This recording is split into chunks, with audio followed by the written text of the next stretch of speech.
And greetings, happy Tuesday. Welcome to the Steve Deace Show here live and on demand on BlazeTV radio and podcast after yesterday's Hack Fest. I am now fully healed and recovered. Aaron sounds like he is on the mend. Todd is still dying over here. Yes. Yes. Nevertheless, we persisted. We have a lot going on here today, but one of the things that always takes precedence is when those who make it possible for us to do this show, and there's really two groups of people that make it possible for you and I and Aaron Todd to do this show. That would be you in the audience and our partners. When they get together and make beautiful music together, that makes me happy because it increases the likelihood we'll get to continue to fool them again and do this again for another day. I got a great note here from David Dam, D-A-M. After hearing you talk about Constitution Wealth on the show, reached out, scheduled a call with Brooks Morgan in February. He was exactly what I expected. Smart, caring, had great convictions, ready to help, mapped out the process that would take us to get to a point of being able to make a decision to leave our current wealth advisor. After 3 Zoom calls and very detailed reviews of our portfolio, I found out that we were invested in 3 companies tied to ESG and several others that are completely woke. He shared a plan that can capture very good results in the market while investing in companies that align with our beliefs and not just using our own money to kill us. Thank you, Steve. When you guys put your advertisers first. Again, that is from David Dam. And thank you to the team over at Constitution Wealth. If you want to check them out yourself, investwithcw.com/Steve. That's investwithcw.com/Steve. Your portfolio and your principles don't have to be at war anymore. Because as you're going to find out shortly, we're pretty much at war everywhere else. All right, coming up later in the program, Congressman Chip Roy, good friend of me and the show, will be joining us here at the bottom of the hour. Fake news or not, what happens when a liberal fact checks MSNBC? We will get into that. And also an update on where things stand as we are now less than 40 days until the release of Nefarious. So we'll give you an update on that in Pop Culture Tuesday, because later this week will be a very big week where Nefarious and publicity is concerned. So we'll give you an update on that. Also, I've got an event coming up, our very first sneak peek in Michigan, anywhere in the country. We're going to do a bunch of these all over the country, actually. But our very first one is coming up this weekend in suburban Detroit, in Troy, Michigan. I'm going to actually be there this weekend. So we'll get into that as well. And there are still a few tickets available if you want to come. All right. So I'll tell you all about that and more coming up a little bit later on in the show. But prepare yourselves for Aaron's rundown of what happened while we were away. What happened while we were away, brought to you by Lies on Lies on Lies on Lies. A couple of weeks ago, you may remember many lefty pearls were clutched after it was announced House Speaker Kevin McCarthy would release tens of thousands of hours of surveillance footage of the U.S. Capitol from January 6th, 2021, but only to Fox News' Tucker Carlson. Well, last night, we got our first major foray into what exactly Nancy Pelosi and her fellow ghouls in Congress were hiding. Carlson exposed several major lies surrounding what we've been told via the official narrative about what went down that day. First is the lie about one Capitol police officer, Brian Sicknick. Now, we already knew Sicknick's death was ruled as being due to natural causes, a stroke to be exact, but to this day, leftist politicians have bandied about Sicknick's name and claimed he was everything short of eaten alive by a murderous mob on that day.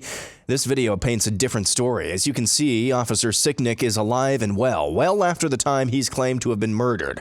In addition, you can see he's moving around normally wearing a helmet, a far cry from someone who was supposedly beaten to death. Whatever happened to him was not a result of any violence perpetrated against him at the Capitol, and the lie about his death coming at the hands of protesters is just that, a bald-faced lie, using his death as a political cudgel. Next, you may remember Ray Epps. He's the mysterious figure who was seen and heard in and around the Capitol, both on the night of January 5th and during the protest at the Capitol on January 6th. Epps, just to reset, was initially placed on that FBI wanted list in the aftermath of January 6th, but was mysteriously taken off that list with no explanation a short time later. Explaining Epps was, I guess, such a problem for Democrats in the House the last few years, they actually had him come in for testimony with the January 6th committee. Epps told the committee he never entered the Capitol and therefore never committed a crime. During the afternoon of the 6th, text messages from Epps's phone show him bragging to his nephew that he had, quote, orchestrated the protest at the Capitol. Epps also told the J6 committee he had left the grounds by the time he'd sent those messages. We now know that's not true. Ray Epps lied under oath. This surveillance footage shows Epps hanging around the Capitol for at least another half hour after he sent those texts. Yet again, no sufficient explanation for what Epps was doing or whom he was working with. Third, you may know Jacob Chansley better as his nickname, the QAnon Shaman, the Viking horn adorned Trump supporter who was the subject of many photos and news coverage about the events at the Capitol that day. He was cartoonishly depicted and used as an outlandish stereotype of the type of people at the Capitol. We were told he was one of the worst there that day, that he'd broken into the Capitol and stormed the Senate chambers, despoiling such sacred holy ground. Except there's one major problem. Chansley, the entire time he made his way through the Capitol, did it with a police escort. No fewer than 9 police officers could be seen within arm's distance of Chansley, and not a single one of them tried to stop him. In fact, it appears, thanks to this surveillance footage, they acted more as a tour guide than police force, which explains Chansley's prayer once he made it to the Senate chamber. Thank you, Heavenly Father, for giving the inspiration needed to these police officers to allow us into the building.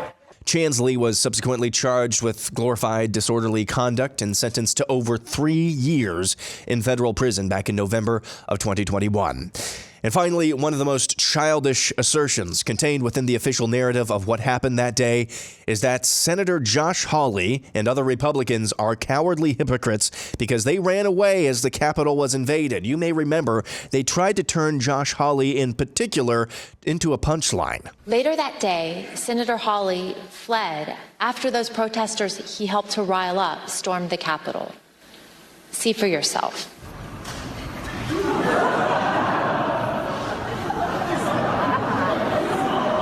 This, too, was a bald-faced lie, as this new surveillance footage shows oodles of lawmakers, Republicans and Democrats alike, running as the protesters entered the Capitol. Hawley was merely alone while he jogged through a Capitol hallway. The Hawley is a coward and hypocrite narrative based on that one clip alone may just be the worst example we've ever seen of deceptive editing. It is unmistakably a good thing. The truth is finally coming out, and coming out hot, about what really happened on January 6th. What remains to be seen is whether the truth matters for those who are locked up in the D.C. gulag or in federal prison. And that's what happened while we were away. So if you were following me last night on Twitter as this was coming out and I'm reacting live, I and then again this morning, getting up and seeing this again, and then just now watching it again, I'm having a very difficult time containing my seething at this. A very difficult time. Taking my own advice here about meekness, power under control. So let's pause for a moment, for me, more than anything else, and tell you about our partners over at Better Spectacles, because they have been very loyal to this show, because you've been very loyal to them. If you are unhappy with your lenses, Better Spectacles, a conservative American company, is offering Rodenstock eyewear. If you're wondering what that is, that's what I'm wearing today. 144-year-old German company, the world's gold standard, and they are exclusively available for the first time just in the last couple of years here in the U.S. through people like our friends at Better Spectacles. And they do a fantastic job. If you've got a problematic prescription, if you're a little far, a little near, they call those progressive lenses. That's what I have to wear. In the past, you didn't get the cool Rodenstock frames that just the good old-fashioned stigmatism's got. Now you can get access to those as well. And yeah, if you've got a good old-fashioned astigmatism, they can help you with that too. They're offering an introductory offer to get you started. 61% off their Progressive eyewear, plus free handcrafted rodent stock frames. That's right, they will throw in the frames for free to get you started. If you go there now and talk to one of their best trained opticians in the country at betterspectacles.com/Steve. That's betterspectacles.com. betterspectacles.com/Steve. Okay. Where to even begin with all this? I mean, let's begin here. Over the last few years on this show, I mean, we all have demolished the core narrative that nearly ended Western civilization, COVID. You and I, Todd, wrote a #1 best-selling book, had over 200 footnotes, almost as many footnotes as pages, as I recall. And remember, as I recall as well, we kept waiting for them to find, we knew, I mean, nothing can be perfectly up to date. Nothing, no matter how, we had a pretty tight delivery time. We went straight to paperback, so there wasn't any lag, right? I think we finished the book like March 1, and then it was out by March 26th, on demand on Amazon, right? Right. But the information was ever evolving, developing. We figured at some point someone would find the one footnote or 3 out of 2+100 that we got wrong or had expired and try to use that to discredit the entire book. Remember we had those conversations and we were kind of sitting here bracing and waiting for it, right? Never happened. Never happened. In fact, they just act like it never got published. Yes. I think we got one Google alert in mainstream media about Fauci and Bargan the entire time. This book sold over 100,000 copies, folks. Less than 5% of books a year will sell over 2,000 copies that are newly released. This one sold over 100,000 copies. And the only time I ever got a Google alert for Fauci and Bargan within the mainstream media is if it was listed in the Publishers Clearinghouse or Wall Street Journal bestseller list, or USA Today still had one. And then there was an article written about how books are not doing well in COVID. People aren't buying books, and there's a couple of surprise hits, and there was a throwaway line referencing our book. That was it. So there was like no attempt to take it down. Where were we kept wondering, where are all these fact checkers and everything we hear about, right? Yeah. We're going head on into the wind on this colossus of a narrative and taking the whole damn thing down. In early 2021. Yes. And we kept waiting. Where are the threats? Never happened. A couple of months ago on this show, we interviewed a January 6th prisoner live while he was incarcerated. Shortly thereafter, I finally got one of those, "We're here to fact check you and monitor your show" inquiries. Of course, I never responded, would never respond. Like Nehemiah, I am doing a very great work. I am not coming down from this wall to debate Sanballat and Tobiah. I don't care. The truth of the matter is, this has become a very successful show, but it's not a multi-million-dollar program. They really can't. I can see why, if you're like, my buddy Dan Bongino, when you get these, you're a multi-million-dollar show. You've got layers of employees and livelihoods. I can see why you have to take all that stuff seriously and get ready to combat it. And you've seen Dan go back at it very aggressively, right? But our show's not at that place, so I don't. It's not worth my time. Okay. But why? I thought to myself, I remember when I got that note. Man, all the BS that we have debunked and called on this show the last few years. What just happened that we just got? Now we're flagged. Now we're on the radar. And I realized it was interviewing that January 6th prisoner. Because this is the mother of all false narratives. At least there was a virus. At least there was a virus that did kill some people. That did happen. Made some other people sick. That happened. I mean, there is a guy named Brett Kavanaugh. He's on the Supreme Court. Mm-hmm. There is a person named Julie Swetnick. She should be in a prison cell with her attorney, Michael Avenatti. What exactly about this narrative is true? There was a date, January 6th, 2020. 2021, I should say. January 6th, 2021. That date did happen. We did Turn the page on the calendar. That date occurred. What else do we know about what we are told about that date, though, is fundamentally true?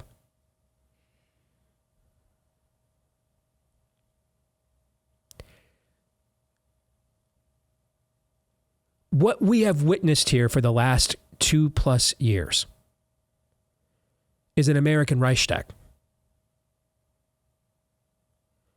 I'll never forget the amount of emails I got from you in the audience. People, a lot of you that went to that event.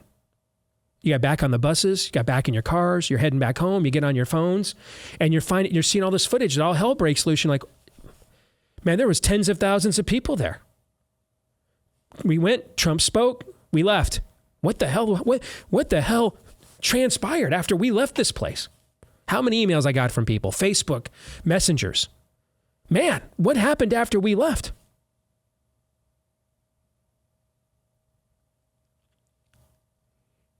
This has been the most scrutinized and covered news story of the last 2+ years. And we still don't know.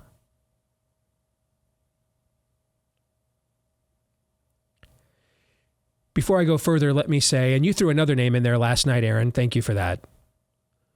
But our good friend Julie Kelly, there's no way we're not here, or we're here without her. No way. Absolutely no way.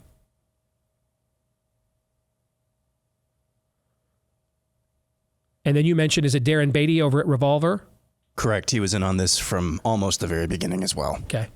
Without those, we were in a very exclusive group with COVID too, but it was a lot bigger than the January 6th group was. Pretty much that's about it. There's no way without their work we are at this moment today. No way. There are so many angles about this that we could take. I remember the first time we interviewed Julie on the show, early on in her work, just asking questions about this narrative and what happened. And I remember the very first interview we did, and I asked her, help me understand, what are the odds that a self-proclaimed Antifa member from Utah, you guys remember this, could travel all the way across the country? And he's the guy that actually shot the original footage of Ashley Babbitt getting murdered. It's his footage. So he got from Utah as an Antifa member, and so got embedded in the events of what transpired that day with tens of thousands of people there, that he just so happened to be the one to shoot the video of Ashley Babbitt getting murdered. What? That's an amazing coincidence. Here's another amazing series of coincidences, in fact, not just one. How is Ray Epps everywhere? The day of, the night before he's out there, we got to go to the Capitol. He's under oath in Congress saying, hey, I was gone after I sent that text. I'm basically just blowing myself up. I was just, with a family member. I was already gone. He's not only not already gone, he's there at the front of the Capitol dome, guys, on the complex. At the front of the barricade in the video that Tucker showed last night. He's not just moseying around the parking lot, making his way home. Oh, I missed. I thought it was, I was off by 15 or 20 minutes when there's that many people. Dude is on the front lines of this event as it's going down. That's not something you just forget.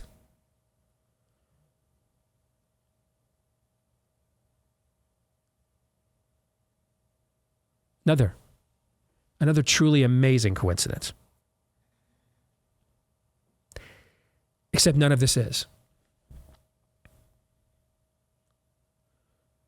They took a Trump supporter, Brian Sicknick, and they used him to Goldstein, smear, Orwellian snowball smear every person that would even think for 3 seconds about voting for Donald Trump. It would be one thing to cynically do that if indeed he had perished the way that they claimed. Right? Yeah. It'd be one thing to do that. Really cynical.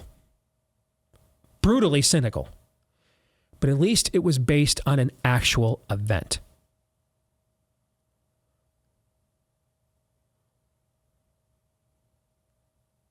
In this case, they knew it was a lie all along. And because of digital watermarking and everything else, it is very clear they all saw this video. They knew it existed the entire time. As an aside, it's amazeballs that they had so much confidence that the Republicans would not keep their promise on this, that they thought they were going to keep this stuff concealed forever, that this stuff was never going to come out. I think they're so sure that there's never any consequences anymore that And it there's just that doesn't too. matter. And you know what? Nobody went to jail for what they tried to do to Brett Kavanaugh. Nobody went to jail for what they tried to do with Russian collusion. Remember the Durham probe? Oh yeah, I remember that was.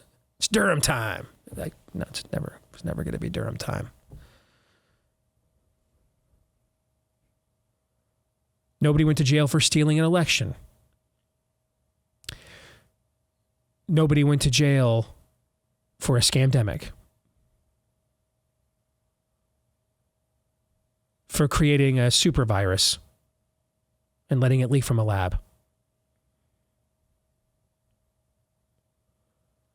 So since there's no accountability, total depravity just keeps total depravity on, right? Yes, it does. Marches on. Marches on. This is so infuriating.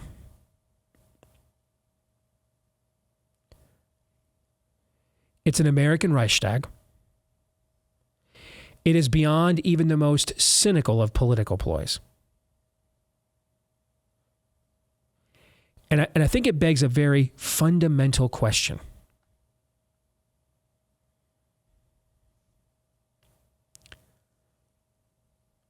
How do you share a country with this? Amen to that question. Yeah, I was talking to my wife this morning, and I said, how would you feel if you went into the office knowing that people in the office falsely accused you of malpractice? You found out later on that they knew it was a false allegation all along. They just wanted you gone.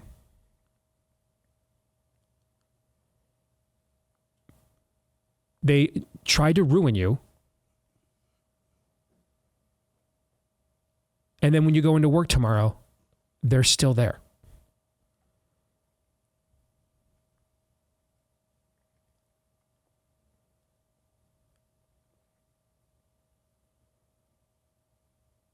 If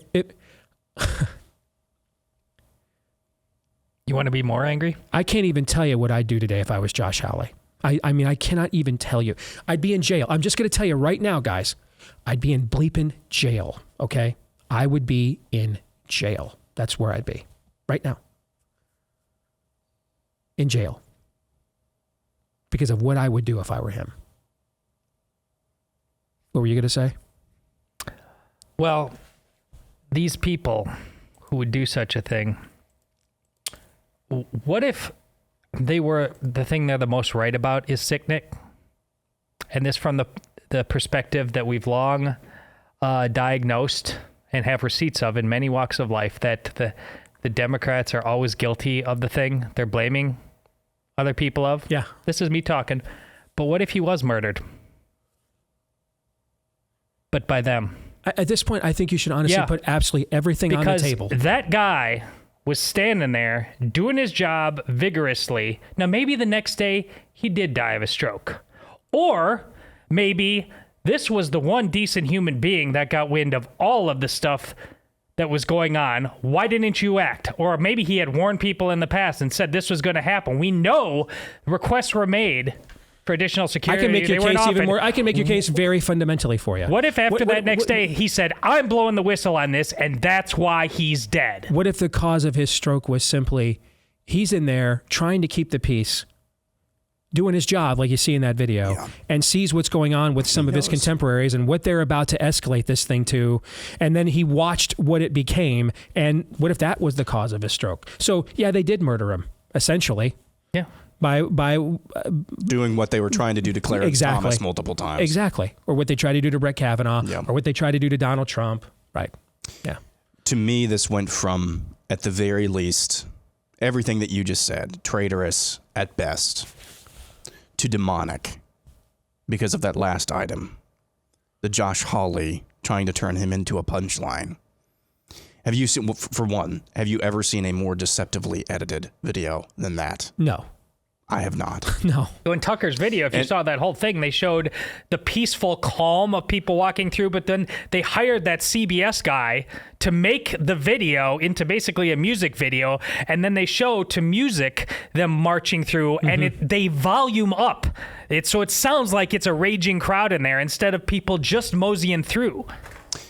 This went from traitorous to demonic with that story for me, because you can still say, with all of those other stories, this is just really, really vile political Machiavellian tactics. You can kind of make that argument. When you do what they did to Josh Hawley, though, that's just plain old seething hatred. F you. Just for existing. How do you go to work with that the next day? How do you do that? F you for existing. How do you walk down the hall next to those people? There's a subplot in Nefarious. I'm not going to go into any detail, don't worry. There's a subplot in Nefarious that I think this is analogous to, and you will see that in the movie. But this is how the devil operates. This went from traitorous at best to demonic with that story. We're just going to turn you into punchline because it's Tuesday. Screw you. How do you like them apples? Yeah, because we can. We'll label you a racist because we can. We'll cancel you because we can. We'll prevent you from earning a living if you don't take our experimental poison because we can. We will poison you, even if you go ahead and take it. We'll poison you anyway because we can. We'll censor you. We will pedo-groom your children, and that's when we're not mutilating them because we can. We will open your borders, empty your prisons, and then we will incite and frame you when you dare to ask questions. This isn't a political party. It is a demonic construct. It is not a political party. It is a demonic construct. This country doesn't need free and fair elections. It needs an exorcism.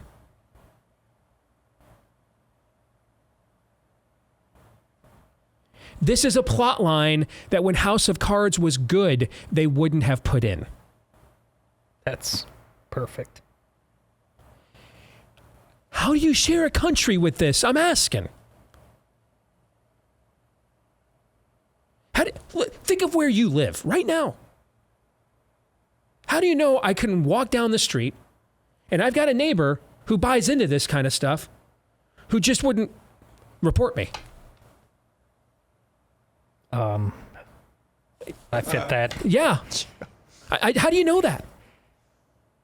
How do you share a country with this? I think when we boil it all down,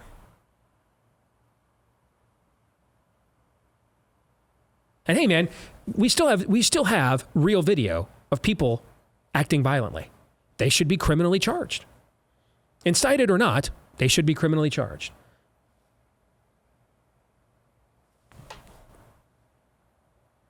They certainly shouldn't still be in jail now without any due process. Absolutely. Nancy Pelosi should be in those cells that those people are in right now. I agree wholeheartedly. Think about where you are on a soul level to be that soulless. I'm just telling you. Well, those are the same people that'll castrate your sons. They're that gone. I used to call this the mob at Lot's house, man. I think we are beyond that. I don't know what this is. I don't, man. I don't know. I don't have a biblical analogy for it, really. I don't. Unless we're just talking about pure fulfillment of Romans 1. I don't know biblically, church history. I've never seen anything like this. I don't know of anything else like this except the Third Reich. That's why I called it an American Reichstag, because I don't know of anything else. This level of gaslighting, I don't know of any other example I can call upon. Nefarious does. Well, there's that.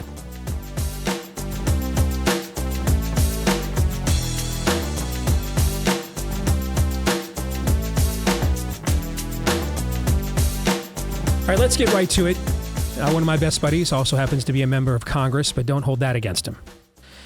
Chip Roy is here with us. Good to see you, my friend. How are you?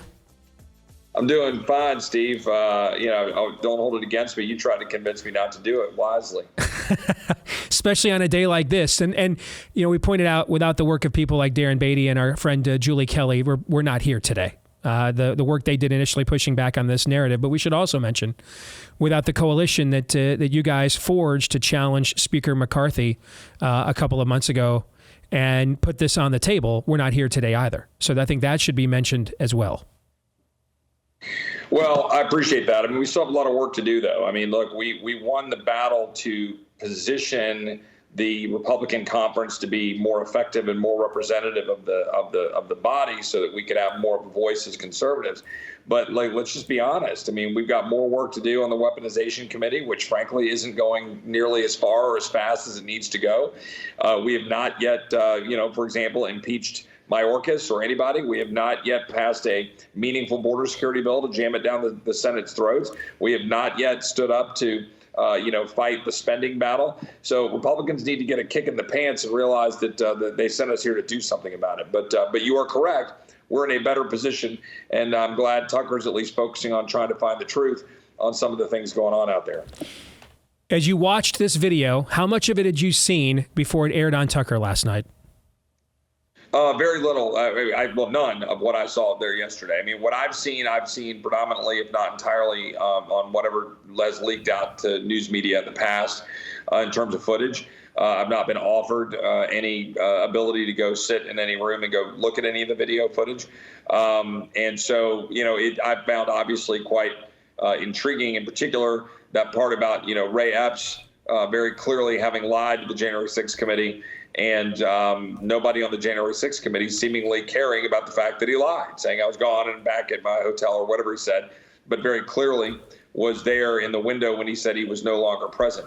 That should be, catching a lot of people's attentions. And look, I can't remember what the exact numbers are, but it's something like 61% of Americans, believe that the feds were involved with inciting the riots. 80% want the tapes released. Look, a lot of people had concerns about the way some of that stuff unfolded politically, who may not necessarily align with President Trump or whatever, but who were looking at this kind of going, well, what the hell was going on? Like, There are just a lot of things that don't add up to the average American. And I think that's what you've been really good at, constantly beating the drum to seek the truth wherever it may lead. Not as an apologist for Trump, but not also as a blind skeptic saying, hey, you don't think there was some shifty foot of crap at the Capitol? So you can want to seek the truth wherever it may lead, to quote Thomas Jefferson. Unfortunately, our universities and media don't like to do that anymore, but some of us are going to have to try. We can have a lot of different angles about Tucker's report last night, but I think there's a very fundamental question, Chip. How do I share a country with this? Like, let's just go to your work environment. Let's make it personal for a second. If I'm Josh Hawley, this is beyond just the most cynical of political ploys. How do I walk down the hall next to these people? Chip, I'm just going to tell you. If I was Josh Hawley, I'd be in a jail cell today. How I would respond to this? This is inhuman. How do I share a workplace environment, a job? You're just subhuman now. Like, I don't have to give you a shred of human dignity on any level at all. None. And we can lie about you all we want. We can discredit you all we want. We can accuse you of anything we want. Nothing? Am I going too far with this? Because I ask my audience, how do you walk down if the same people that are subjecting themselves to these kinds of media sources are getting worked over like this? I mean, how do you know they're not going to make false reports about you? They're not going to falsely accuse you. I mean, how do we live together with this level of deception on a one-on-one basis, Chip? Man, you're asking me sort of the unanswerable. Here's the way I would answer the question. We live together by virtue of the fact some of us are going to start and have been laying the terms under which we're going to live. That's where I think Republicans have been missing the mark for far too long. They've accepted this premise of some sort of, I don't know, blind adherence to collegiality for collegiality's sake, right? Yet you're being absolutely targeted, vitriolically lied to, being told, up is down, down is up, right is wrong, wrong is right, that there shouldn't be any consequence to that. Now, that's not a direct answer to your question. I would just simply say there are some things that are flat out irreconcilable differences. I've been saying that for a long time, and so have you. I don't exactly know what that means, but it just means that we should be radically, openly, unapologetically, and fearlessly telling the truth. And we should be radically, openly, unapologetically, and fearlessly fighting back, right? That's what's missing. And it's not exactly what you mean, but on every issue under the sun, right? The border, okay? The border alone is enough to say you're not going to raise the debt ceiling, you're not going to get funding for the government unless you fix it now. Mm-hmm. The vax mandates alone, the fact that there's a serviceman right now not being able to be a commanding officer because he rejected the shot, and they're going after him to get $75,000 in student loans back. And there are thousands of examples like this in the military and healthcare and everything else. That alone is enough for Republicans to say, we're not going to raise the debt ceiling, we're not going to fund the government unless you fix this now. Now, I can go issue by issue, right? Not letting Djokovic come into the United States because of vax worship. Maybe we should be saying, how about the FBI doesn't get a $400 million new headquarters while they're targeting Mark Houck and Scott Smith as domestic terrorists, right? Why are we going to give money to an ATF to make felons out of 10 million Americans? Now, this is, I know, an extension of your point. But it's the same point. It's the same point. Because all the points that you're arguing, the political conversations that we thought when we were growing up were really tough and really divisive, at least were rooted in some form of elementary truth. People were being helped by Medicare. The debate was whether a welfare state was the best way to help them. There was an element of truth. We were starting from a place of truth, and then it became a matter of what's the best perspective on that truth, and as it applies to what's the best reality and outcome in acknowledgement of said truth. Everything you just mentioned is devoid of any truth whatsoever, devoid of any value whatsoever. It is nihilistic in nature. Nothing positive comes from any of the outcomes that you just mentioned, and yet that's the debate those are all the debates we're having now. This is just the footage last night is just the latest on that front. And it's the constant abuse of power, the constant just laying down of all pretense of believing that the construct of our government was designed inherently to protect us from that abuse of power, and then just willingly taking it. And this is what I always kind of keep coming back to, right? Because I try to deal with what's in front of me and the power that I have to do something about it. I have something to do about all this as a dad, right? So I put my kids in a private classical Christian school at great expense to my family, and giving up and sacrificing a lot of things. And my wife sacrifices a lot of things. Why? Because we can control that. We can make that choice. Some parents can't. We barely can. Some parents, that's why we're fighting for some school choice options in Texas and so forth. But my main point is, that's the kind of thing I can control. I can control to some degree where I live. I live on 10 acres, so I can be free from the asshat next door who's interfering with my life, right? But what can we do as a society, right? Where else can we go, to quote Reagan, or to quote Rafael Cruz, our mutual friend, quoting Reagan as a Cuban American who fled Cuba to come to America? He said, well, where else do you go? The guy at Buc-ee's, who's from Venezuela, who pulled me aside in Texas, he said, hey, are you Congressman Chip? I said, I don't know. That depends. And he comes up to me and he says, hey, thank you. Thank you for fighting to save the country that I was able to flee to, because now they're trying to do to America what they did to us in Venezuela. right? The guy who came up to me the other day, people think I make these things up, just true as day.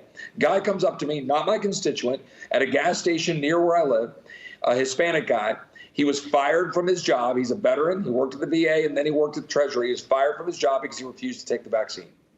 He came up and thanked me. He said, "You're one of the few people out there every day fighting for truth." Look, the American people want it. Migrants want it. People want to live free. I'm telling you, there is a bubbling up, rising up, and I've seen it. I was out with our friend Ron DeSantis in Houston and Dallas last weekend. We had 1,600 people in Houston. They are hungry for it. I'm telling you, they're hungry for it. He won 62% of the Hispanic vote in Florida, and he didn't do it by pandering. I know this is a little far from your subject. What I mean is, we have to go find freedom and fight for it and seek truth and shove it down their throat unapologetically. That's how we do it. That's well said. Because I'm in a take this job and shove it mood. So it's providential that you're on here to provide us a place to constructively channel that angst, because that video last night, man, makes you want to pull an H.L. Mencken and start raising the black flag. Okay. That level of, we will just completely destroy you at any cost. If anything, I think that we now know that we can't really trust these people, Chip, on literally anything. Like literally anything. Everything is a lie. Everything is.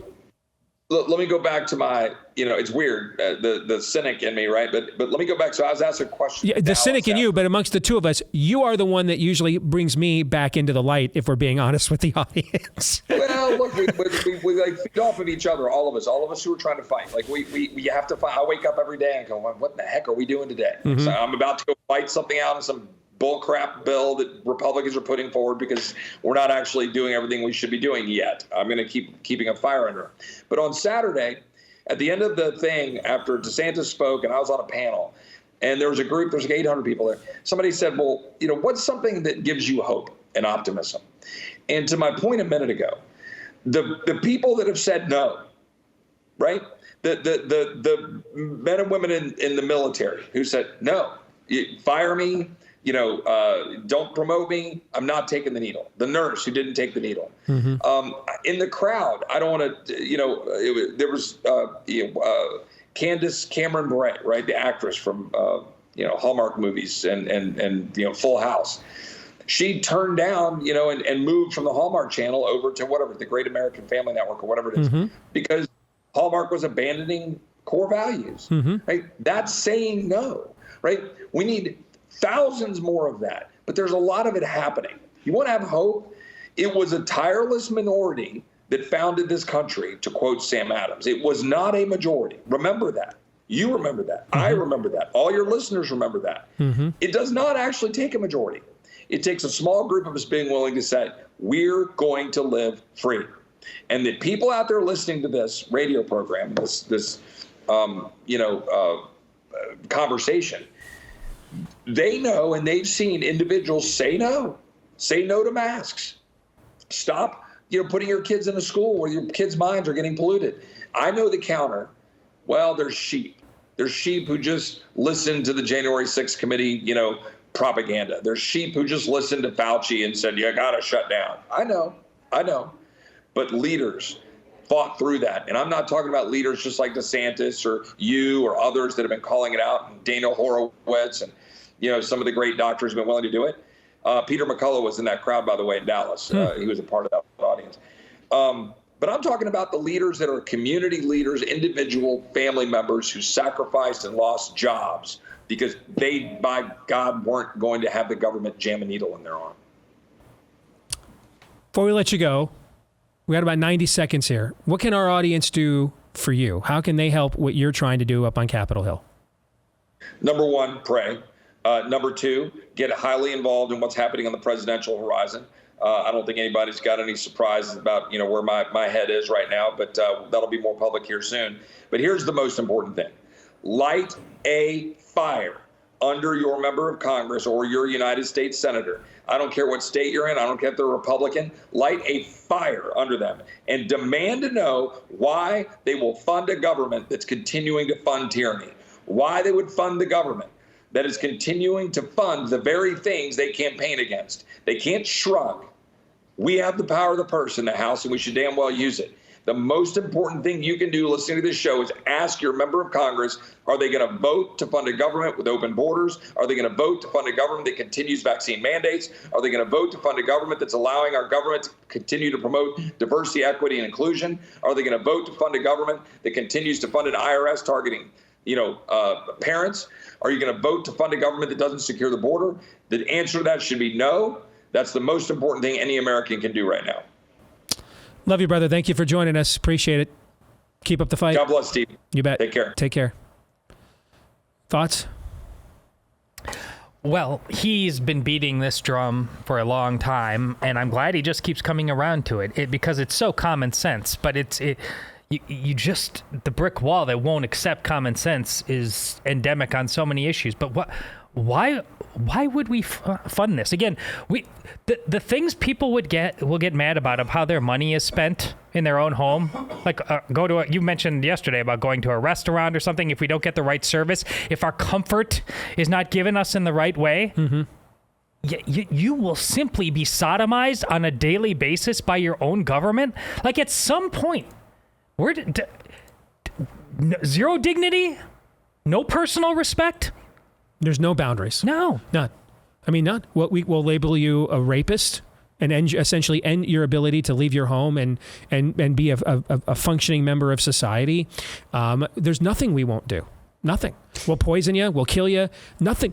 How do we live with this? How? Look where we are now. We're 2+ years after January 6th of 2021. And we're just now getting in mass media the truth of what actually happened there. Think about this, though. There were very, very few on the right, and I mean really few on the right. I'm proud to say I think we can put this show in the category of those who immediately pushed back on the narrative that was being set, but the narrative was set within 24 hours because there wasn't a unified voice on the right. And think about that as well. We had been living nearly a year into all the lies of COVID, and not a critical mass of people with R's after their name in D.C. and huge platforms on the right, not a critical mass of them, didn't take 2 seconds to think, hey, maybe the narrative that I'm being fed isn't the right one.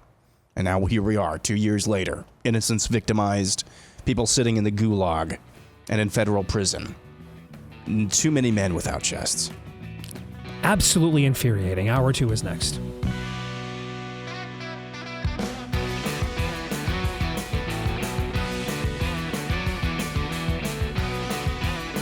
And greetings. We are back with Hour 2 live and on demand on Blaze TV, radio, and podcast. Steve Deace here with Aaron McIntyre, Todd Erzin, and all of you. And you can all let us know what you think about what we think by emailing the show, steve@stevedeace.com. DEACE. Like us on Facebook, MeWe, and Gab. Follow me at Steve Deace Show on Twitter and Getter, Instagram, and TikTok. And you can also find me on Truth Social there at Real Steve Deace on Truth Social. If you are a podcast listener, thank you so very much for that. We greatly appreciate it. Please, if you've yet to do so, hit subscribe or follow on your podcast platform of choice. Leave us a 5-star review as well. In each of you that have done those, we have gotten thousands of 5-star reviews on this show, nearly 10,000 of them actually. So thank you very much and greatly appreciate each and every one of those. Also appreciate getting notes like this from Todd. My wife and I bought a few Eden Pure air purifiers with your discount code. They work great. And to explain why, and thank you for your recommendation, our dog Jedi, what a great name, by the way. Our dog Jedi had explosive diarrhea in his kennel. Normally, this would reek through the whole house, but thanks to the Eden Pure air purifier, we couldn't identify where the smell came from until we let him out in the morning. We're grateful. Jedi is still recovering, but the house is smelling fresher than ever. So it won't cure your dog's explosive diarrhea. It won't do that. All right, but it will help with the scent that is left behind. And if you want to get signed up with Eden Pure, maybe you'll be the next person to send me a note about how great this product works. Get their 3-pack of Thunderstorm air purifiers. You get those right now. Actually, no, they're doing the BOGO again. Cool. All right, so here's how it works now. Any amount that you buy, you get for free. Buy one, get one free. Buy two, get two free. Buy three, get three free. Can't beat it. And free shipping as well when you go to EdenPureDeals.com/Steve. EdenPureDeals.com/Steve. Use the discount code Steve. EdenPureDeals.com, discount code Steve. Let's welcome in my oldest daughter, Anastasia. Good to see you again, Princess. How are you?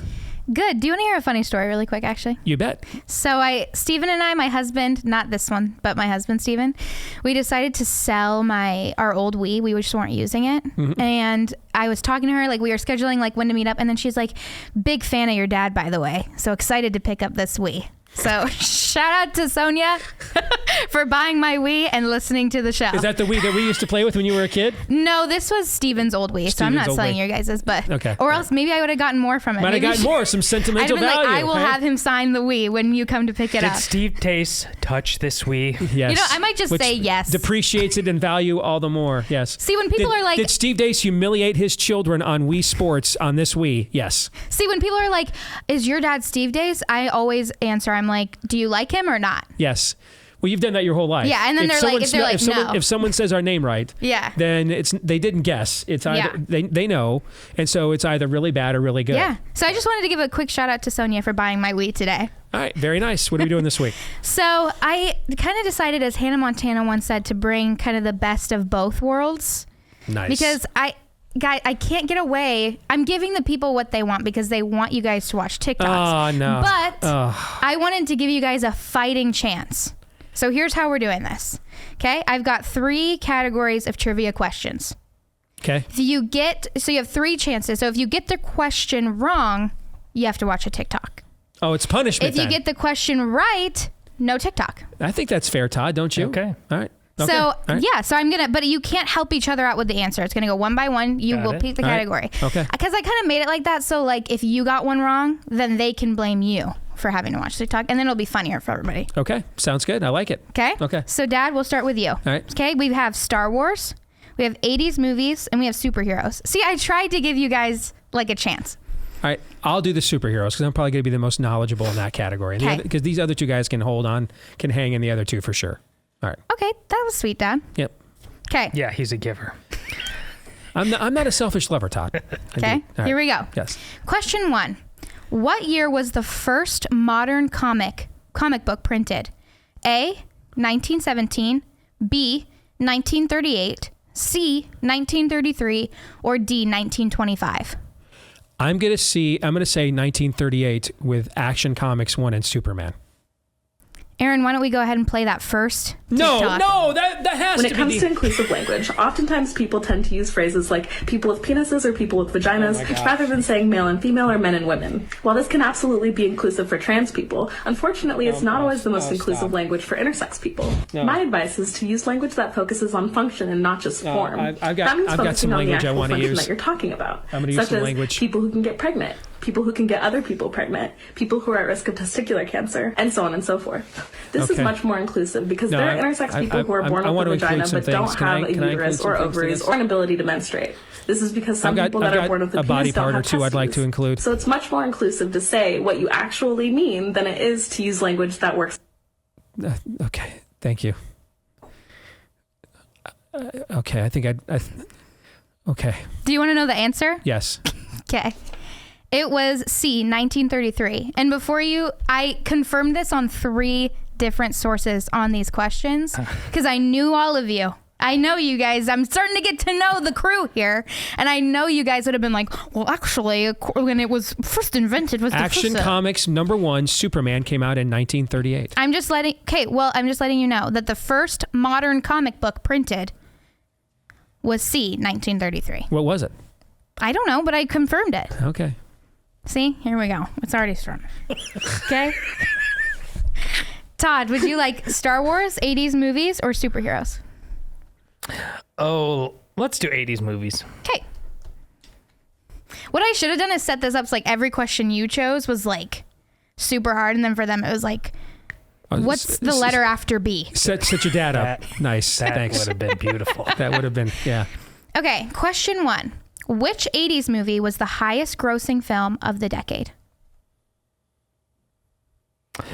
Okay, you have Empire Strikes Back, you have Return of the Jedi, you have E.T. Grossing. I'll give you a hint that one of the 3 movies you just said, because I don't have multiple options for this, is the correct answer. One of the 3 you just listed is the correct answer. You got this, Todd. I think it's Jedi or E.T.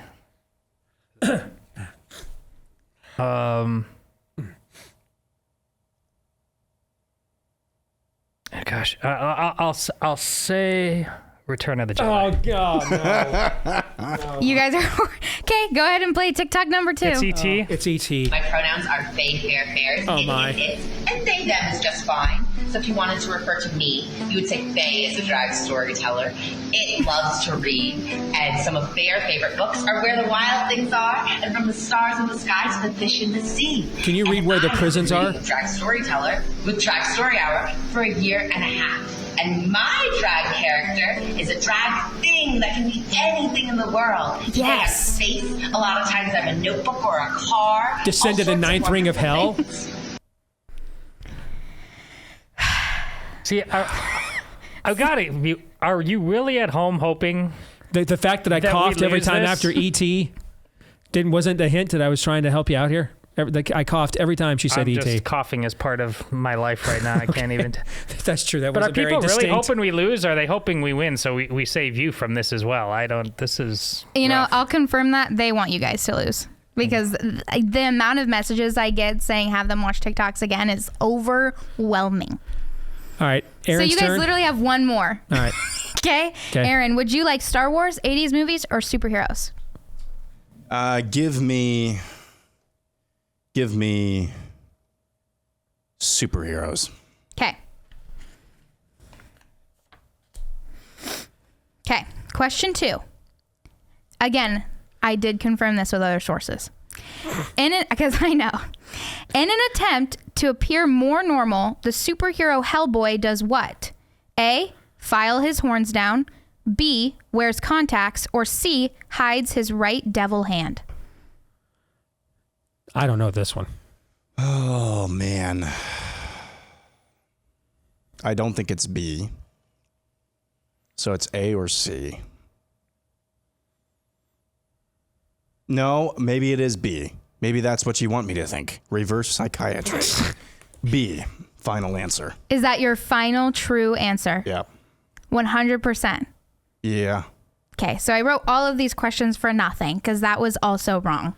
So, this is my favorite one. Play the last one. A 1, a 2, a 3, a 4.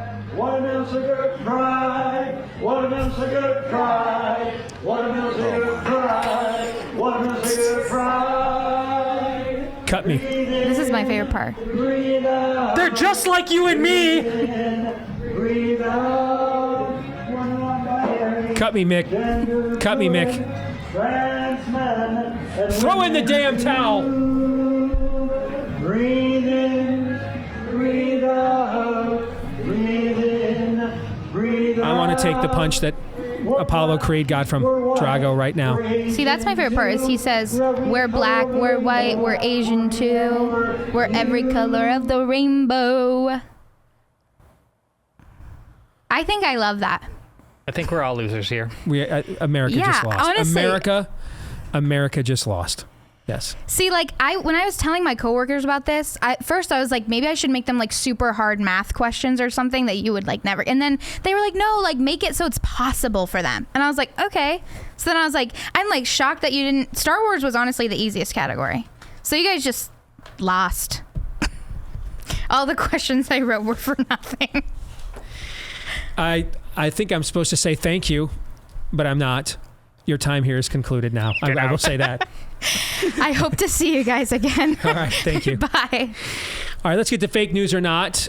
Brought to you by MD Hearing Aid. Did you know that they have cut the price in half despite all the inflation craziness. MD Hearing Aid just made their Neo rechargeable digital hearing aids only $149.99 each when you buy a pair, and that's $300 for a pair of hearing aids. You can't beat that price, and you can't beat the product, by the way.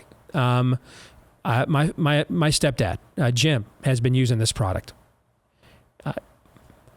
Right now, I don't need one, although if Anna keeps playing those TikTok videos, I may need what those things do to make my ears bleed. I may need the MD hearing aid next, but my stepdad Jim has been using them, and I mean, he's just blown away by how good of a product this is and how much of a difference it has made for him. So if you want MD's Hearing's smallest hearing aid ever, and also for about 90% less of medical grade hearing aids that are elsewhere on the market, go to mdhearing.com, mdhearing.com. Use the promo code Steve to get their new buy one, get one for $149 each offer when you buy a pair. Plus, they'll add a free extra charging case too. That's a $100 value right there. All right, so that's mdhearing.com. Use the promo code Steve and get their new buy one, get a second one for $149.99 each. That's two for just $300 when you buy a pair, plus a free extra charging case. $100 extra value there, and it's a great product, according to my stepdad, Jim, who just absolutely swears by it. mdhearing.com. That was painful. I think we need a pick-me-up. Yeah, when we just started, it was like, don't give me hope. You know, right. we think we have destiny in our control. I was literally raising the black flag, and then Chip came on. That's what you gotta love about Chip. Normally, you have to fire your politicians up. He's like, he comes on this show to fire the base up. It's a complete reversal of how it normally. We're all sitting here. This is over. We're done. We're finished. I can't even walk down the friggin' street of my neighborhood without getting reported, right?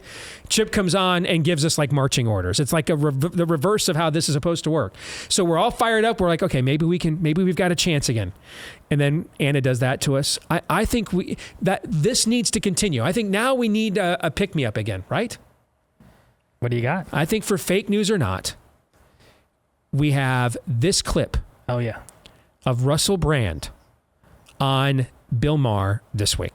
John, I've not known you long, but I love you already. But I have to say that it's disingenuous to claim that the biases that are exhibited on Fox News are any different from the biases exhibited on MSNBC. It's difficult to suggest that these corporations operate as anything other than mouthpieces for their affiliate owners in BlackRock and Vanguard. And unless we start to embrace, and also, mate, like just spiritually, if I may use that word in your great country, we have to take responsibility for our own perspectives. I've been on that MSNBC, mate. It was propagandist nutcrackery on there. I went on the show called Morning Joe.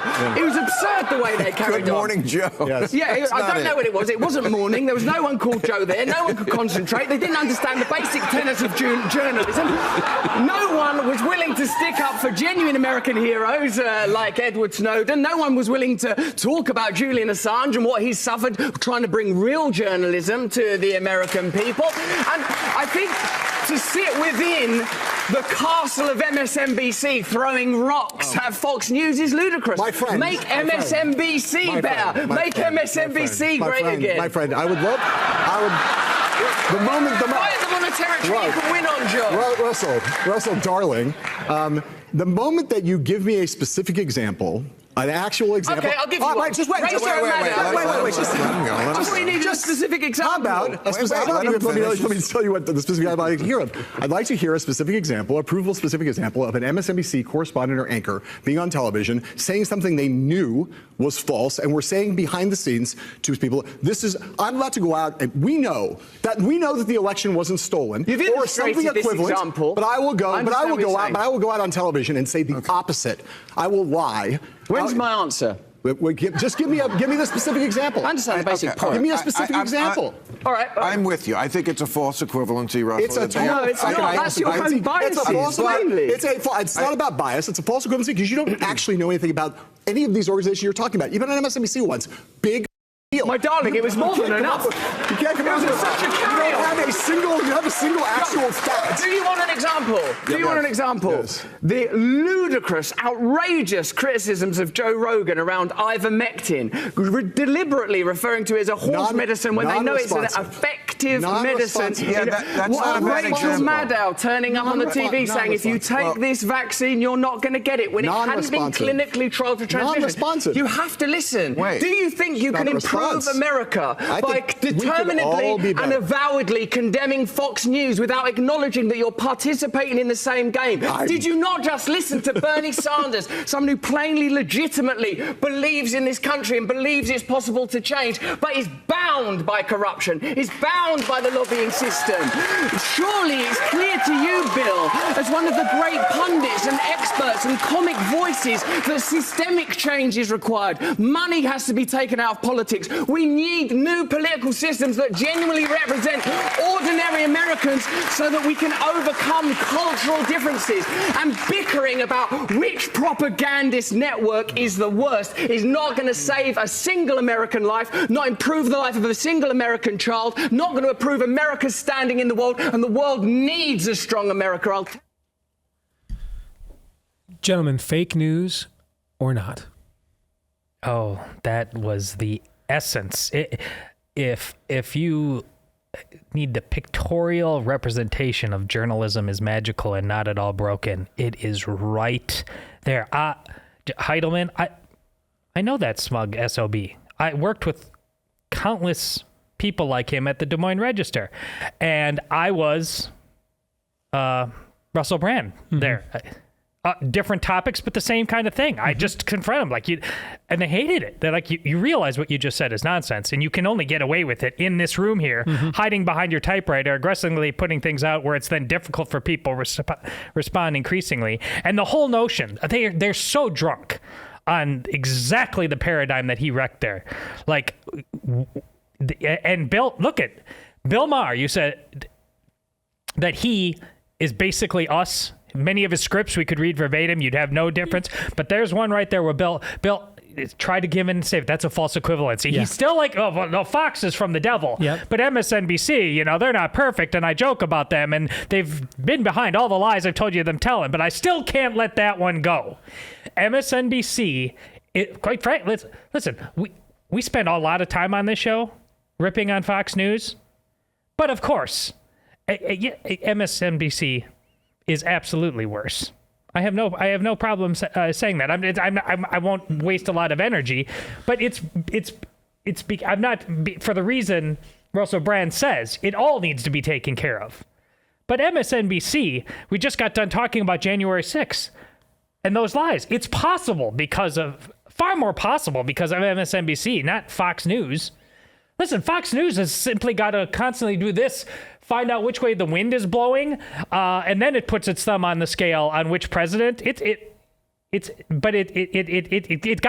it wrong all the time. MSNBC, viewership is low, but MSNBC is representative of mass media writ large. They're constantly deciding what is the news, what reality you're allowed to accept. And if it was just MSNBC or just CNN or just this really wouldn't be a conversation. But just go down the line. It's who all of them are. And you can just see in the body language. Of course, I'm going long on this, but this is my sweet spot here. The body language, they hate accountability. He loathes it, sitting there having to take this from the likes of you. I decide. These people deserve everything that people like Russell Brand are willing to give them. I only hope those ranks grow, and I hope you shove it down their throat. Aaron? So in high school football, at least, it's been darn near 12, 15 years since I played high school football. And even then, back 15 years ago, you would have summer camp, football camp, before the season even began. It would start about 2 or 3 weeks before the season even begins. And you've got all of these young men some of whom had jobs, some of them were more athletically inclined than others. All of them out of shape. And you go through 1 week of kind of evening, kind of shells, practice, no real conditioning. You think, okay, we're fine. And then one Monday morning, you get up at 6 o'clock, you go to the football field, the practice field, and it is time for dirty 30s. You're doing the circuit nonstop for 30 minutes, and that's before you put the pads on and start hitting each other. And then you do more conditioning afterwards. And without fail, every single year, there are multiple people who are throwing up at the side of the field. You guys played football, you know this as well. Multiple people throwing up at the side of the field because they weren't ready for this. Mm-hmm.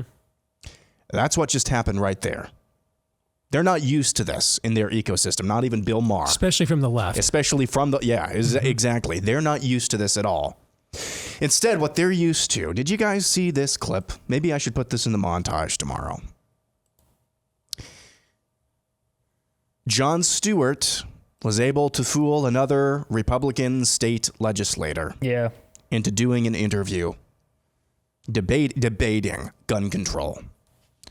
Jon Stewart makes some sort of emotionally driven argument, as he is wont to do, and everybody on the left in journalism is wont to do.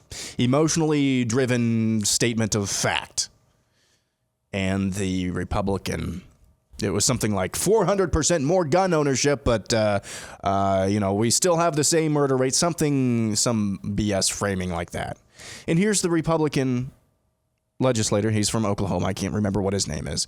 His whole argument is, but the Constitution says ... Mm-hmm. That's what they're used to. Never reframing the argument. Mm-hmm. Never holding accountability. Never rejecting the damn premise. Do not quote laws to men with lies. And so they get fat and happy on this, and then all of a sudden they're confronted with somebody like Russell Brand, and I guarantee you he will never grace the screens of real time. Maybe not. Maybe real time is with Bill Maher. Maybe that's more of a chance. He will never be on MSNBC or CNN. No. They're going to give him the Steve Deace treatment. Yep. Might as well change his name to Donald Trump at this point. A couple of things that stood out to me watching that clip again. There's a case involving Pfizer right now where they are literally making the defense that, and it involves Brooke Jackson, who's one of the women witnesses we interview in Rise of the Fourth Reich. Daniel, one of the first interviews that Daniel and I did.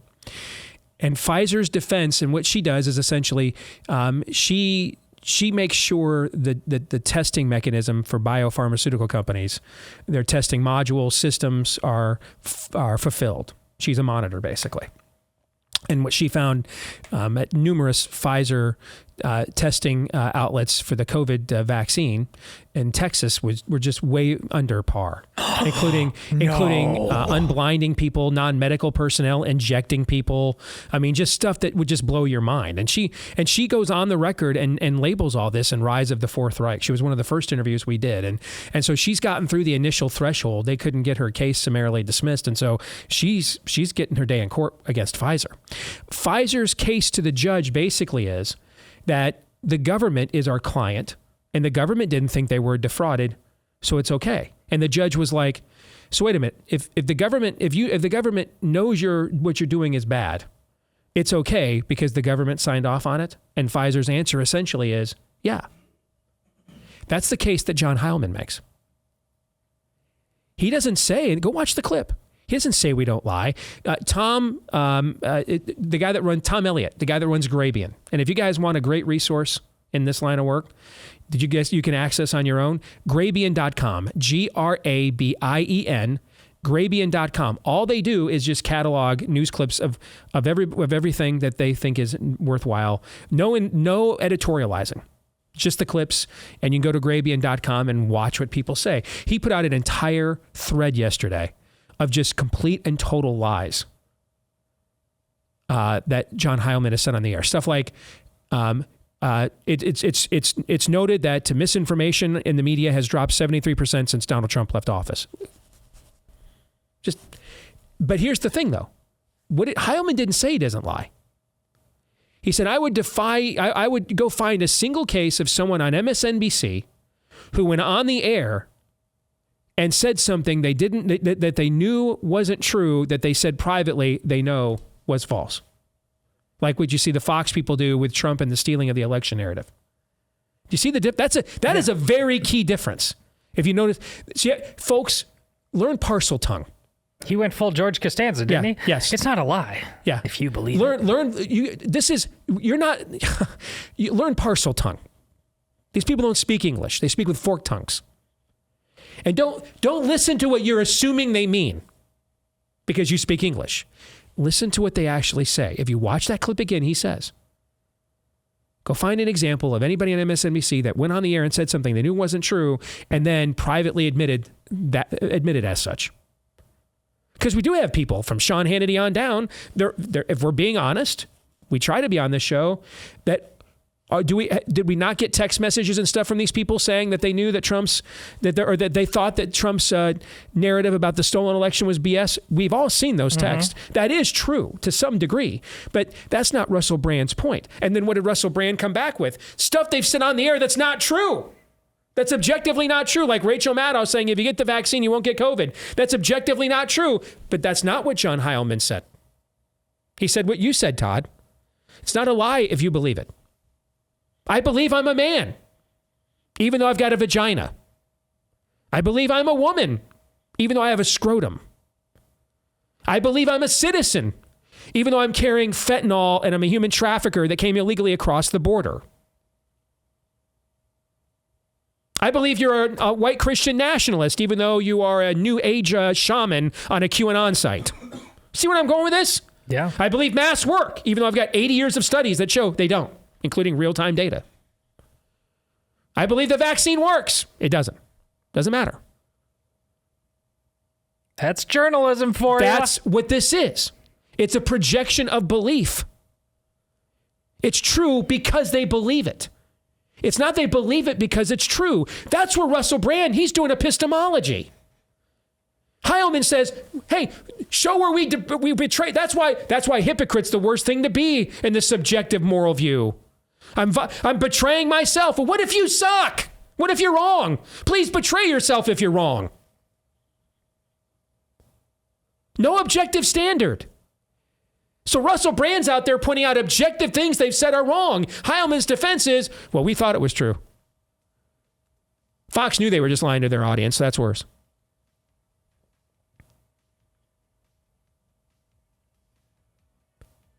We're back to the same question I asked at the top of the show. Yes, we are. How do you share a country with this? Straight up, man, how? I'm asking. I've already sent one adult child into the world. I'm about to send 2 more. I want to have grandkids. I'm sincerely asking the question. How do you share a country with this? How are they going to do it?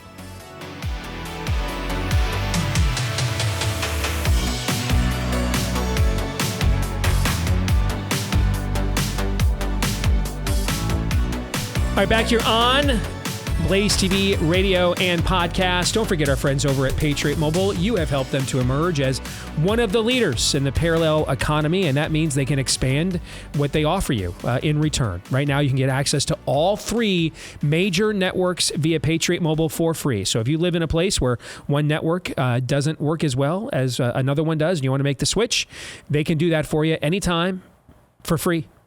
And they offer you the best nationwide coverage out there via Patriot Mobile, really the only American mobile phone company left. And you can also take advantage of their phenomenal customer service team. They'll make the switch as seamless for you as possible. They did for my family and so many others with their 100% U.S.-based customer support team. Go to patriotmobile.com/Steve. Get a free activation today when you make the switch with the offer code Steve. patriotmobile.com/Steve or call them at 878-PATRIOT. 878-PATRIOT. All right, let's get to some Pop Culture Tuesday, where we look at the intersection between what we talk about and look to conservatives and what's going on in pop culture. And we're going to talk about where things stand with my upcoming movie, Nefarious, which hits theaters on April the 14th. On a personal note, over the weekend, the teaser trailer, the one that the audience has seen, that debuted on Valentine's Day, that started debuting in theaters across the country.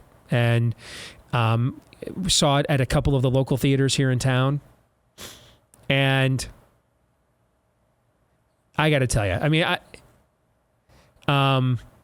in this line of work, I've gotten to do a lot of cool things, man. A lot. I've gotten to, when I worked in sports, be on the field for rivalry games,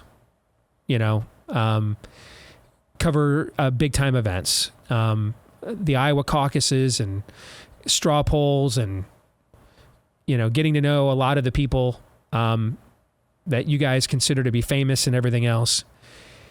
And that's been really cool. I've never had a crap-eating grin on my face, though, like I did walking out of the 2 theaters I went to this weekend after seeing our trailer. And in both cases, the first movie that I saw it in was in front of Missing, which, by the way, is not a bad date night movie. If that's still out where you live, that's not a bad date night movie at all. I was shocked how full the theater was. And so just getting in there, and twice I bought tickets to see movies and didn't stay for the movie. I just got up and left after my trailer ran. But just, being in front of Missing and hearing people, first of all, watching people's reactions, see if they pay attention to it. Hearing a couple, oh, that looks kind of cool, kind of reactions, And then Sunday afternoon, it was playing in front of Cocaine Bear, and I took almost our whole family. So we bought 8 seats for Cocaine Bear and then got up and walked out. At the end, all of us did after the trailer, and the whole rest of the theater was full, and people are looking at us and it was a dine-in. So the waiter comes up to us and he's like, "You guys want some?" Nope, we're just here for the trailer. And you're like, really? Yep. Okay. But man, and it was kind of funny because there's one elderly lady, and it sounded like she was going to talk all the way through. And Anna was there, my oldest, who was just on the show. She's getting pissed. Finally, classic Steve Deace move. She's like, "Come on, huh?" Didn't want to completely say shut up, because I would just say, "Can you shut up?" But she's nice, she's a girl. She was like, "Come on," kind of be quiet. Can you stop talking? The trailer's coming on. What are you looking at me like that for? You giving me a funny look? No, okay. I just find this interesting. This keeps elevating. I'm just waiting where this goes. So it was, my mom got to go with us on Sunday. And so there were so many tickets sold to Cocaine Bear on a Sunday, which is a cultural statement in and of itself, all right, that we couldn't sit together. So we're all spread out in the theater. So it wasn't just 8 people got up in a row and walked out. 4 different pairs of people throughout the theater got up and walked out, which obviously gets everybody's attention, But when they got done with the trailer, man, my mom, she's 65 now, God bless her. She doesn't get around too easily any longer. She was she got up and was going to give a stand. I'm like, no, don't do that. She's going to give the trailer a standing ovation and stuff. She started clapping, because she thought it was so cool. That was just, it's epic. It's epic. Man. That's why it is. I cannot wait when your grandchildren, when they reach the age where they can have a conversation with you and start asking some innocent, beautiful questions. And the first thing out of their mouth, "Grandpa, that's amazing. But first thing, can you clear something up? What is Cocaine Bear?" Yeah, exactly. Yes, exactly. Yes.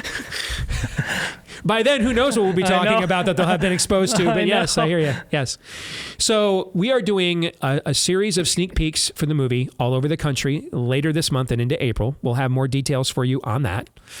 Our very first one, though, is this weekend in suburban Detroit, in Troy, Michigan, is our very first one. We actually do still have a few seats left to this, and I'm going to be at this one.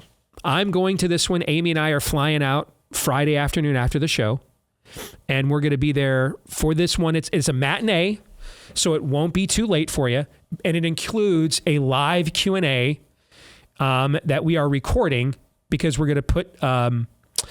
One of the reasons we're doing these is to answer questions that ministry figures and stuff would have about the show. Hey, it's rated R.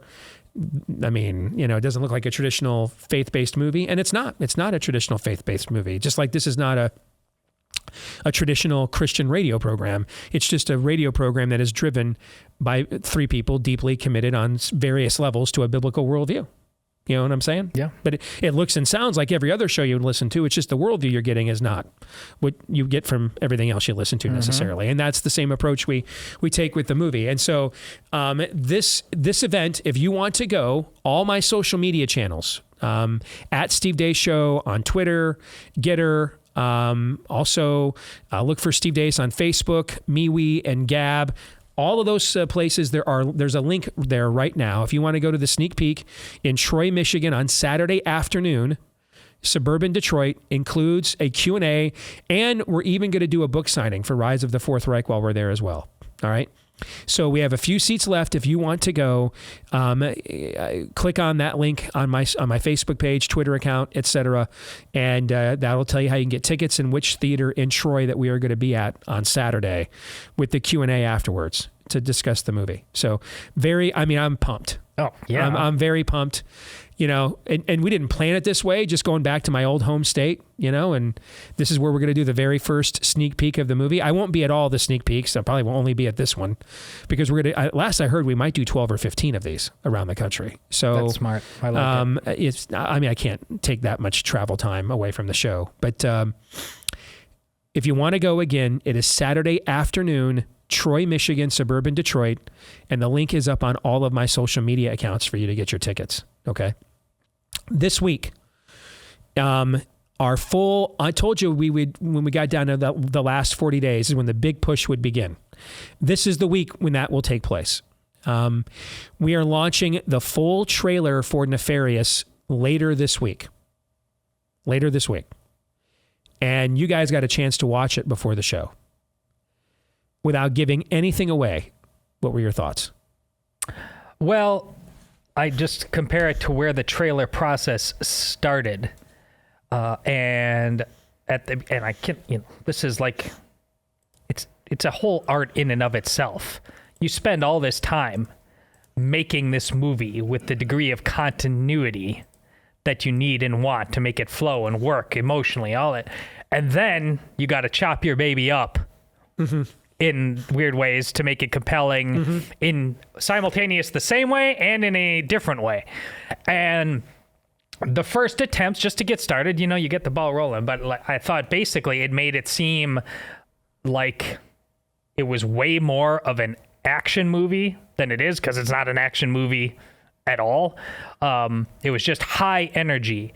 And now it's just a pure art form. This is exactly, and the trailer is as well, but it's a what kind of trailer? The first one, the teaser? Teaser, excuse me.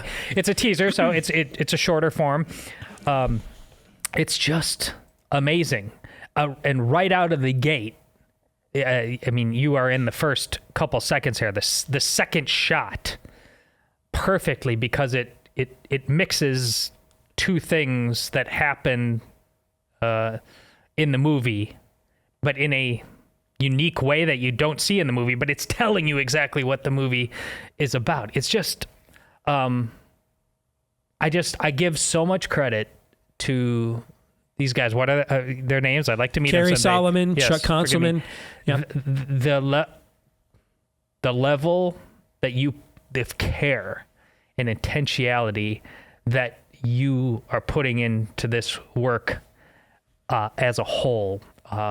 It's humbling. It's so clearly important to you that you get these things right, because whether it's this or God's Not Dead, or that, there's so much at stake. That one lost sheep is out there, and you're trying to save them. And God bless you for doing that. You want to follow all of our channels now this week. You want to start getting on whoisnefarious.com. There's going to be a lot of goodies up there on that website starting this week and heading into the release in April. Look for Nefarious Movie on Facebook, Nefarious Movie on Facebook, Unnefarious Movie on Twitter. You want to follow that on Twitter, Unnefarious Movie. Pardon me. And Aaron, you've been checking this out. Nefarious movie on YouTube. We're starting to add some goodies there. Nefarious movie on YouTube. You were telling me over the weekend you watched some of what we put up there. Yeah, it's pretty creepy. And I love how on each platform there's kind of different breadcrumbs. You're not just going to get the same thing by going to any of these various channels. They're kind of breadcrumbs. And the YouTube shorts that I saw from when I saw it, it looked like there was one released every single day. I'm not sure if that's what the plan is, but basically outlining a theology of demonic possession, among other things related. And I was actually up late on, I think it was Friday night, maybe it was Saturday night. And I was checking this out on YouTube, and I picked the wrong hour to do that. That was very creepy indeed. As far as the new trailer, I don't know if this is your intent or not in producing that trailer. Just from a craftsmanship perspective, even everything down to the cadence and the beat of the background, that's typically associated with, I don't know if you, again, intended to do this, but typically associated, some of those cadences are typically associated. If you've taken a music theory class in a very fundamentalist college or something like that, associated with demonic imagery. I don't know if that was intentional, but I found that very fascinating as well. Just from a craftsmanship perspective, this trailer, you will start to get a more full picture of the plot, the worldview, worldview, and the. Well, I'm not going to say that. I'm killing myself here. I keep getting this close. Yeah, I know. But it's a fascinating look. I can't wait for people to see it. Again, I want to reiterate. This is a movie that looks like something. It will look and sound like something, particularly when you see this trailer too, this weekend. It'll look and sound like something that will scare you. The worldview and the plot of the film is going to scare them. That's the best way I could sum it up. Okay? It looks like something that will scare you. But the worldview and the plot of the film is something that will scare them. But here's the reality. I love Jesus Revolution. I told you that. I loved the movie. And a lot of unbelievers aren't going to walk up and watch that movie accidentally. Now, there's nothing else when I'm going to go see. You know what I'm saying? They're just not. So this movie, they will. Particularly with the way and the quality of which that we made it with. It is what they are accustomed to.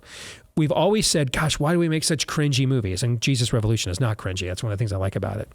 But it's a different time period. It's funny. I won't tell you who it was. I was told by the assistant of a very prominent pastor in America. And this is the only time I've had this conversation. I have been on the phone with a lot of ministry leaders, names you would know, over the last few weeks. And the reaction, if we get them to see the film, the reaction has been overwhelmingly positive. One individual, a little bit older,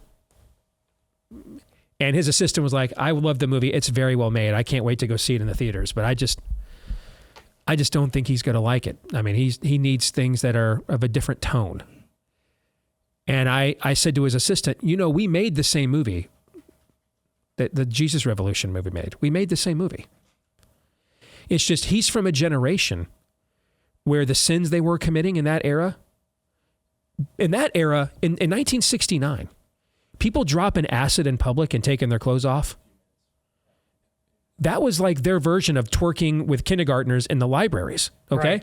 Right. People, hey boomers, your parents and grandparents thought that was the end of days. Okay.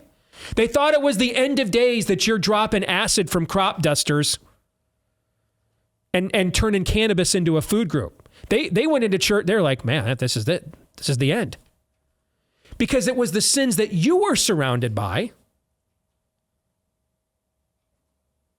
It doesn't seem as ominous because it's germane to your era, right? Similarly, we did the same movie. We showed an accurate portrayal of what the culture is up against. It's not the sins that from 1969 in the hippie era that seem trite now. It's the stuff that we're dealing with now. You know what I'm saying? Oh, yeah. And so it's the same movie. It literally is the same movie in terms of what it's trying to do.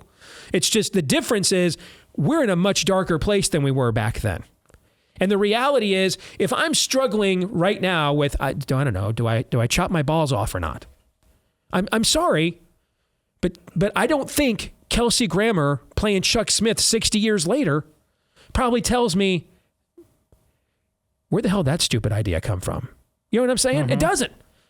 Now, if I grew up in that era and I was tempted by the drug culture and the sex culture and the free love culture, that would totally resonate with me and would tell my story and give me hope that maybe my grandparents or my grandkids, before they fall into the abyss of this generation, can be reached like my generation was. And we need that. We absolutely need that. And I love the movie.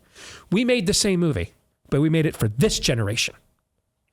This generation has reached a different ring of Dante's Inferno than what was going on in the hippie movement. But remember, in that era, that generation's elderly thought it was the end of days too. So that's the perspective here.